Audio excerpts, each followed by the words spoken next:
তো এই হচ্ছে আজকের ওয়েদার। এখানে বৃষ্টি পড়ে পড়ে এটা জমে গেছে।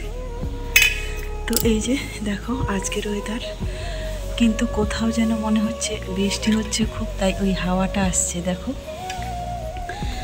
তো চলো,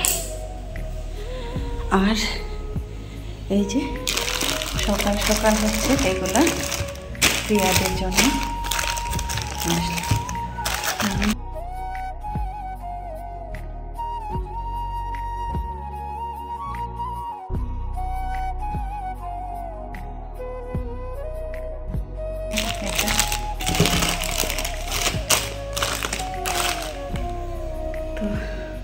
টিফিনে অবশ্য এদেরকে ওগুলো নিয়ে যেতে দিবে না। টিফিনে ওদের স্কুলে প্রত্যেকটা হচ্ছে বলো তো টিফিন চেক হয়। টিফিনে শুধু রুটি, আলু ভাজা, মুড়ি হলে তরকারি দিয়ে ভিজিয়ে খেতে হবে, এগুলোই হয়। তো এগুলো বাড়িতেই খাবে, টিফিনে তো নিতে পারবে না। তো চলো একটু দেখাই। তো এই যে দুজনে উঠে হচ্ছে পড়তে বসেছে। কালকের কিন্তু ভেজা কাপড় চোপড় অনেক ছিল, তো সেগুলো তো শুকায়নি, ওইভাবেই আছে। আর এই যে বৃষ্টি হয়নি, কিন্তু ওইরকম বৃষ্টির হবার মতন আর কি ভাব মনে হচ্ছে, কোথাও যেন বৃষ্টি হয়েছে, এখানে না হলেও। আর এই যে ফুলগুলো কিন্তু এখনো ফুটেনি, ফুলগুলো এখনো ফোটেনি, একটু পরে ফুটবে। রাত্রিবেলা মনে হয় বৃষ্টি হয়েছিল। এই যে পাতায় হচ্ছে এই যে বৃষ্টি লেগে আছে, রাতের বেলা হয়েছিল। ফুটবে আজকেও অনেক ফুল, এগুলো একটু দেরিতে ফুটবে।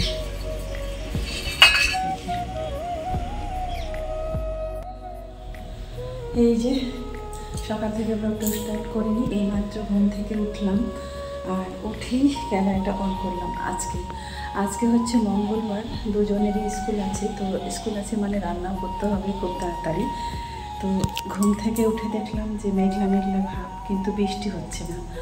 তো চলো রান্না বান্নার দিকে যাওয়া যাক। এখন ঝাড়ু দেওয়া, ঘুম থেকে উঠে একটু হাঁটতে গিয়েছিলাম, আর হেঁটে এসে কি বলো তো ঝাড়ু দেওয়া হলো, তারপরে হচ্ছে মোছামুছি হয়নি, মোছামুছিটা স্কুল যাওয়ার পরে হয়, ঝাড়ু দেওয়া হলো।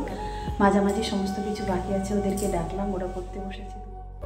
তো বন্ধুরা তারপরে চলে এসেছি রান্নাঘরে। তো রান্নাঘরে এসে একটা কথা মনে পড়ে গেল, সেটাই আজ তোমাদের সঙ্গে শেয়ার করলাম। তো সকাল থেকে উঠে ভাবছি আজকে তো মঙ্গলবার, বাচ্চাগুলো স্কুলে যাবে, ঘরে তো শাকসবজি কোনো কিছুই নেই, কি রান্না করব আর কি খাইয়ে দু বোনকে পাঠাবো।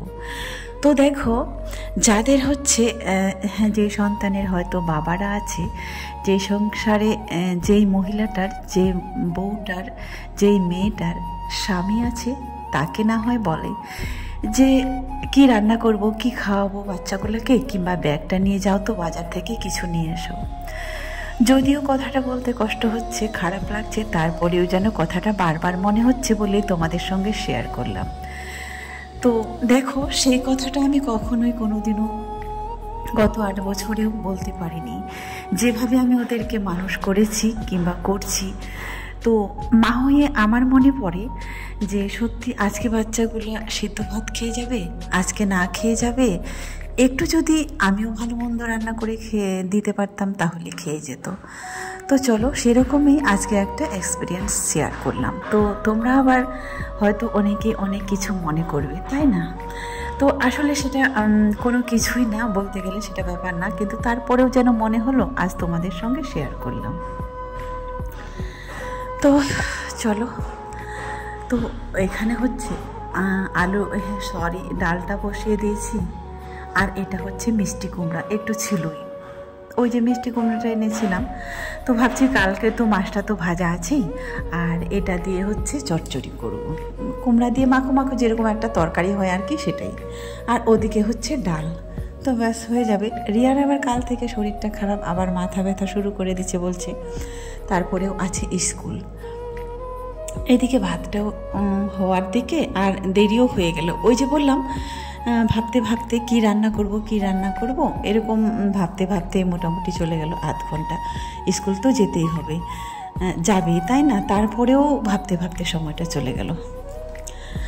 ডাল ছিল সেটা আবার আমি খেয়াল করিনি যে ডাল ছিল, না হলে ডাল ছিল এটা ভাবলে আমি হুট করে বসিয়ে দিতাম, ডাল আর আলু সেদ্ধ তো হবে, সেটা খেয়ে চলে যাবে। তো সেটাও দেখতে পাইনি যে ডাল আছে। তো এরকম ভাবতে ভাবতে আর কি সময়টা চলে গেল। তো এই যে মিষ্টি কুমড়া দিয়ে শুকনো মাছ খেতে কিন্তু ভালো লাগে, দারুণ। তো সেটা অনেক দিনের খাওয়া, আর কতদিন যে খাইনি সেটা আমি ভুলে গিয়েছি। আসলে একসঙ্গে সেরকম শুকনো মাছটাও যখন আসে তখন মিষ্টি কুমড়াটাও আসেনি, আর মিষ্টি কুমড়া যখন আসে তো শুকনো মাছটা আসেনি। তো এরকম হয়ে গেছে ব্যাপারটা। তো আজকে যেহেতু এটা তো যদিও শুকনা, কালকে ওই যে মাছটা এনে এসেছিলো অনেকগুলো মাছ, সেটা ভেজে রেখে দিয়েছিলাম আর কি, ওটাই।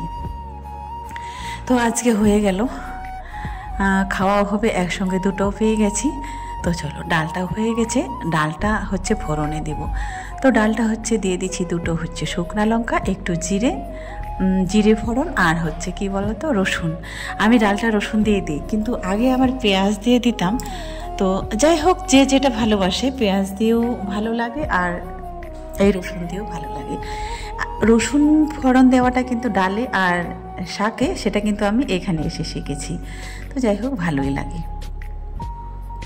পেঁয়াজ দিয়ে ফোড়নে দিলে কি হয়, ডালের হচ্ছে কালারটা পরবর্তীতে চেঞ্জ হয়ে যায়, আর রসুন দিয়ে কিন্তু মোটামুটি ভালোই লাগে। তো চলো এবারে হচ্ছে রান্না বান্না কমপ্লিট। যদিও রিয়া রেডি হয়ে গেছে, তারপরে খাবে কি না সন্দেহ, কারণ ওর তো একটু হলে কিছু আবার খেতে চায় না, বলছে খাবো খাবো। তাকে আবার জিজ্ঞেস করে রান্নাটা করলাম যে স্কুল যাবে কি না। আর রাজিয়ার যেহেতু দেরিতে ওর পরীক্ষা আছে, ও 1:30 বের হবে, তাহলে দেরি করে রান্নাটা করলেও আমার একটা সমস্যা নেই। তো চলো, যেটা হচ্ছে কি বলো তো, এইদিকে মেঘ জমেছে আকাশে, আর স্কুলও আছে একসঙ্গে। যখন স্কুলে বের হবে তখন দেখবে ঝমঝমিয়ে বৃষ্টিটা চলে আসে। আকাশের অবস্থা মোটেও যাওয়ার মতো পরিস্থিতিতে না, তারপরেও রিয়া বলছে যাবে। কাল থেকে এরকম 2 দিন ধরেই বলছে যে এই মেঘ তো এই বৃষ্টি, এই মেঘ তো এই বৃষ্টি। রাজিয়া এখনও স্কুলে যায়নি। তো ও ভাবছে মা আমি যখন স্কুলে যাই রোজ এই সময়টায় বৃষ্টি আছে, খাওয়া দাওয়ার আজ তোমাদের দেখালাম না। তো বন্ধুরা এইমাত্র হচ্ছে যে স্নানটা করলাম, স্নানটা করে হচ্ছে কাপড় শুকাতে দিলাম, দেখলাম আবারও বৃষ্টি আসছে। তো শাড়ি পরেছি, একটু নিচে যাব, দরকার আছে, এইভাবেই চলে যাব। তো তাই শাড়িটা পরলাম নিচে যাওয়ার জন্য। এখন বাজে হচ্ছে কটা বলো তো, 3:30। আমি ভাবছি মনে হয় কাপড় চোপড় নেই, মনে হয় আজকে তো বৃষ্টি পড়ছে, তাহলে মনে হয় কোনো কাপড় ভিজায়নি, কিন্তু না, বাথরুমে দেখি যে এক গাদা ভিজানো আছে। তো সেইগুলো এখন ওই যে ধুয়ে দিলাম, ধুয়ে দিয়ে একটু নিচে হচ্ছে যাব, দরকার আছে একজনের বাড়িতে কি রাস্তার ওখানেই। তো চলো, আবারও উপরে মেঘ দেখাচ্ছে, একটু আগে বৃষ্টি হয়ে গেল, তারপরেও দেখাচ্ছে। চলো বাই।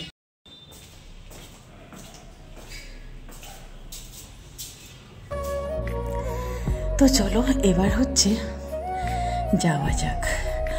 তো আসলে এই কথাটা আর সোশ্যাল মিডিয়ায় তোমাদেরকে নাই বললাম, যারা বোঝার হয়তো অনেকেই বুঝে গিয়েছো যে ওই বাড়িটা থেকে আজ থেকে মানে 2 সপ্তাহ হয়ে যাবে, 3 সপ্তাহ হয়ে যাবে না, হ্যাঁ 3 সপ্তাহ হয়ে যাবে।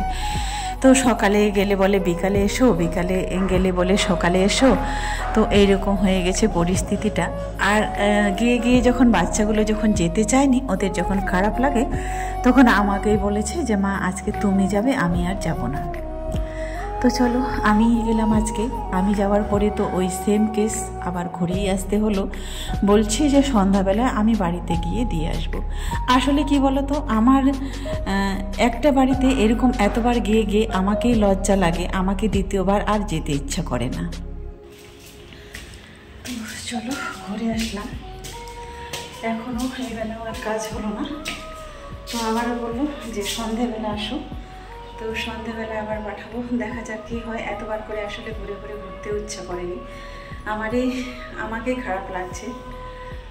তো চলো 3:30 বাজে, হচ্ছে 4টার মধ্যে ওরা চলে আসবে। 4:30 বললাম, ভুল বললাম, 5টার মধ্যে ওরা হচ্ছে ঢুকে যাবে বাড়িতে। উপরে থেকে নিচে ওঠা নামা এটাই সব থেকে বড় কষ্ট। এই জন্যে আর যতবার এখন ঘর পাচ্ছি সেই উপরেই পেয়ে যাচ্ছি, নিচে আর পাচ্ছি না।